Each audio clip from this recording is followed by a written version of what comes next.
Is there any book that would surprise people watching that you loved? In the last 7 years, a book that just sort of changed my life was a book called Awakening Joy by James Baraz.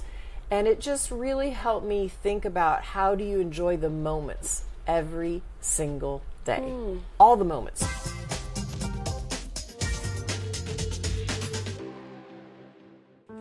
This is Open Book, and I'm so excited because we have Melinda Gates here. She's written a beautiful, powerful new book that you all need to get. It's called The Moment of Lift, and it's about many women that she's met, but also her own personal stories. Right. So when you were writing this book, I wonder, were there any books that you grew up reading that helped kind of inspire what you wrote? Well, I don't think inspired what I wrote, but I have always loved to read, and I think and I like to read lots of genres, but I think the first book that really struck me, that stayed with me my whole life, is A Wrinkle in Time. Oh, I loved A Wrinkle in Time. I loved that, and I've been a lifelong reader because I think of that book, and also I loved the quietness in my elementary school of the library, or the librarian who was so sweet and would recommend books. And now, do you recommend books to friends? All the time. You recommended a book to me, actually. Did I? Heartland. Yes. And I can't remember if I'd already read it or I then picked it up. Yeah, by Sarah Smarsh. Great book. Which is a beautiful book. So what do you recommend now? People are reading. It's the summer. It's the summer. I just read on my own vacation in June The Wet Engine by Brian Doyle, and I just thought it was a beautiful book, and I recommended it to my oldest daughter. She's 23, and she's reading it now. When you think back to when your kids were little, what did you read to them?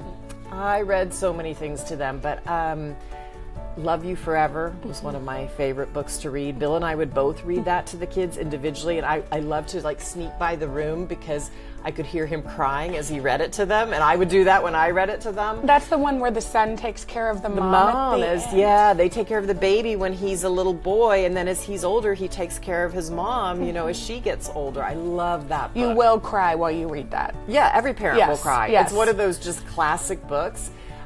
We also went through, you know, the whole series of the Hunger Games. I read that out loud to one of our children, and Bill liked it so much that he participated in listening, which is what his grandmother did for him when he was growing up. She read aloud in the car trips to the grandkids, and his mom would drive.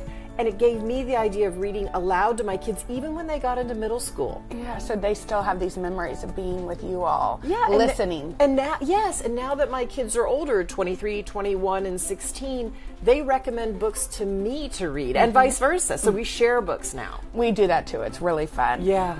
Do you remember the first book, maybe, you said Wrinkle in Time, but the first book, maybe you were in college, that really changed your perspective on the world, that opened your eyes, that you thought, like, this is... So many books. I would say it was in high school when I read Gustave Flaubert's Madame Bovary. I mean, it just to have that just completely different perspective about a woman's life and what she was trying to do from a French author. I thought, wow, I want to read a lot of other authors who aren't American. Yeah. Yeah. It seems like there was other ways to be. So many other ways to be in the world, and there's no one way, there's no perfect way. And maybe that's what opened my eyes to reading. I read these days a lot of cultural fiction because I like to learn about other cultures, but sometimes it's the story, the fiction that grabs me in.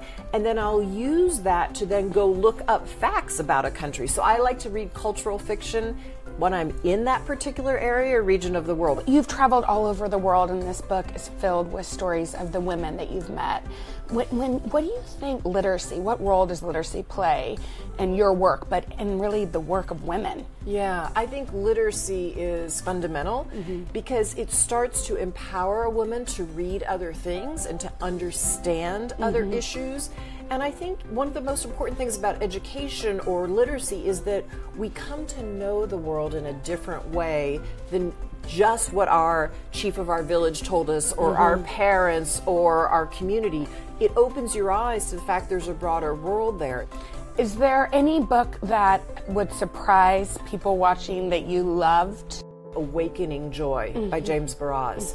And it just really helped me think about how do you enjoy the moments every single day. All the moments, whether it's a painful moment, a joyful moment, a moment of surprise.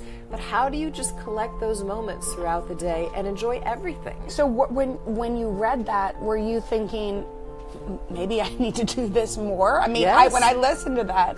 Absolutely. And you can be very purposeful about it, like anything else. So I learned to meditate not just once in the morning, but at little times throughout the day, or just to stop and notice, the sun's out, or there's a beautiful bug on that, tree limb or on the sidewalk, or my child just said a beautiful thing to me. Just literally capturing those moments, it sort of fills your joy bucket all day.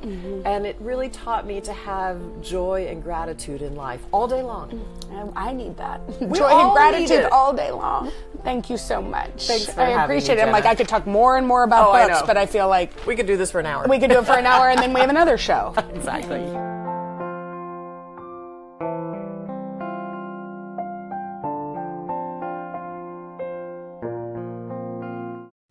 Hey, NBC News viewers, thanks for checking out our YouTube channel. Subscribe by clicking on that button down here and click on any of the videos over here to watch the latest interviews, show highlights, and digital exclusives. Thanks for watching.